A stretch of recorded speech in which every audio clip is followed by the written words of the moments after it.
অনেকেই আমাকে কমেন্ট সেকশনে বলো, দিদিভাই আমরা কিছুতেই স্পঞ্জ বানাতে পারছি না। আজকে তোমাদেরকে ভ্যানিলা স্পঞ্জের একটা রেসিপি শেয়ার করি, চলো। প্রথমেই দেখো, স্পঞ্জ বানানোর জন্য আমি যেভাবে যা কিছু রেডি করি সেটাই দেখিয়ে দিচ্ছি ভিডিওর মধ্যে।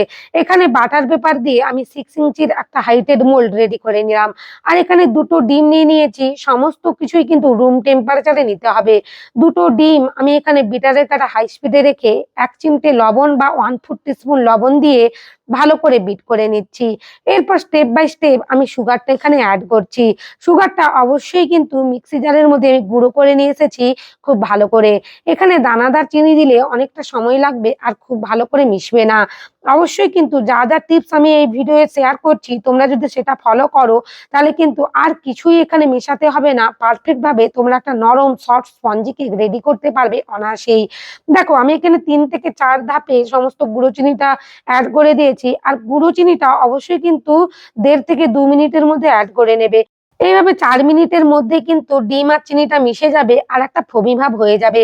আমাদেরকে কিন্তু একটা কথা মাথায় রাখতেই হবে যে আমাদেরকে কিন্তু ময়দা মেশানোর পর মোট 7 মিনিটের মধ্যেই আমাদেরকে স্পঞ্জটা অবশ্যই ওটিজি কিংবা গ্যাস ওভেনের মধ্যে বেক করতে বসিয়ে দিতে হবে। তার থেকে কিন্তু দেরি করা যাবে না, তাহলে ফোমটা বসে যাবে। এখানে পরিমাণ মতন আমি তেল আর এসেন্সটা অ্যাড করছি।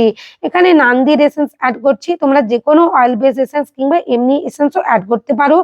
এখানে ভ্যানিলা আর রসমালাই এসেন্সটা আমি অ্যাড করেছি। খুব ভালো করে এসেন্সটা অ্যাড করার পর কিন্তু আমি কেবলমাত্র 6 সেকেন্ডের জন্য বিট করব। মাথায় রাখবে 6 সেকেন্ড, এর বেশি কিন্তু আর বিট করা যাবে না, তাহলে ফোমটা অবশ্যই বসে যাবে, যেটা আমি বললাম। এরপর স্টেনারের সাহায্যে ময়দাটা আমি চেলে নেব।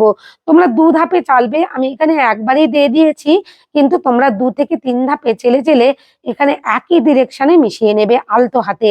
আর খুব জোরে জোরে মেশাবে না, একেবারে আলতো হাতে মেশাবে। দেখবে পারফেক্ট ভাবে ফোমটা কিন্তু আছে, কোনো রকমের বসে যাচ্ছে না। আমার ভিডিও দেখানো প্রসেস অনুযায়ী করো।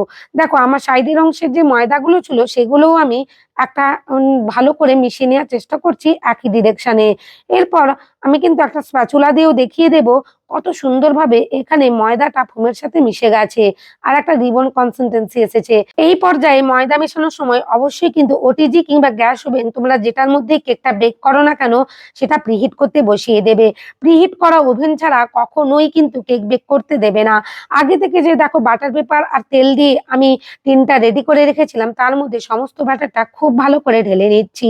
আর প্রিহিট করা আমি কিন্তু ওটিজির মধ্যে কেকটা বেক করে নেব। তোমরা যারা গ্যাস ওভেনের মধ্যে কেকটা বেক করবে, টাইমটা একই থাকবে 30 মিনিট, কিন্তু একেবারে সিমে রেখে আর উপরে একটা সিলভারের ঢাকনা দিয়ে তোমরা কিন্তু বেক করবে। তাতে কালারটাও ভালো আসবে আর খুব ভালো বেকও হবে। এখানে দেখো, আমি ওটিজির আপ অ্যান্ড ডাউন রডটা অন রেখে 150 ডিগ্রি সেন্টিগ্রেডে এখানে 30 মিনিটের জন্য কেকটা আমি বেক করে নিয়ে আসবো। খুব সুন্দর করে আমার একটা নরম সফট স্পঞ্জি কেক রেডি হয়ে যাবে, যেটা বলার ভাষা রাখবে না। এইভাবে কেক বানিয়ে তোমরাও বাড়ি থেকে খুব অল্প খরচে অল্প সময়ে তোমরা কিন্তু বিজনেস করতে পারবে আর খুব ভালো করে একটা প্রতিষ্ঠা পাবে। দেখো, আমার কেকটা খুব ভালো করে বেক হয়ে গেছে। এরপর কিন্তু আমি সাথে সাথে কেকটা বের করব না, 2 থেকে 3 মিনিট আমি ওয়েট করব, তারপরে কিন্তু কেকটা আমি ওটিজি থেকে বেক করব। দেখো, কেকটা আমার কত সুন্দরভাবে রেডি হয়ে গেছে, একেবারে জালিদার নরম সফট স্পঞ্জি কেক। তোমাদেরকে আমি লেয়ার কাট করেও দেখিয়ে দেবো ডিমোল্ড করে। একেবারে ঠান্ডা হওয়ার পরেই কিন্তু আমি এখানে ডিমোল্ড করছি, তারপরে কিন্তু লেয়ার কাট করব। গরম কেক এখানে ডিমোল্ড করতে গেলে ভেঙে যাবে আর লেয়ার কাট করতে গেলে ছেড়ে যাবে, যেটা সবসময় হয়ে থাকে অনেকেরই সাথে। তোমাদের যদি আমার এই কেকের রেসিপিটা ভালো লাগে, একটু উপকারে আসে, চ্যানেলে নতুন বন্ধু হলে প্লিজ চ্যানেলটা সাবস্ক্রাইব করে দিও। আর আমার দেখানো প্রসেস অনুযায়ী অবশ্যই ট্রাই করো, দেখবে পারফেক্ট ভাবে একটা স্পঞ্জ বানাতে পারবে কোনো রকমের অসুবিধে ছাড়া। আর কেমন ভাবে বানালে অবশ্যই কিন্তু আমাকে শেয়ার করতে ভুলো না। এই কেকের স্পঞ্জ গুলো দিয়ে তোমরা যে কোনো ধরনের ক্রিম দিয়ে ডেকোরেশন করতে পারো, কেক বানাতে পারো। সবাই ভালো থেকো, অনেক ধন্যবাদ তোমাদের ভিডিও দেখার জন্য।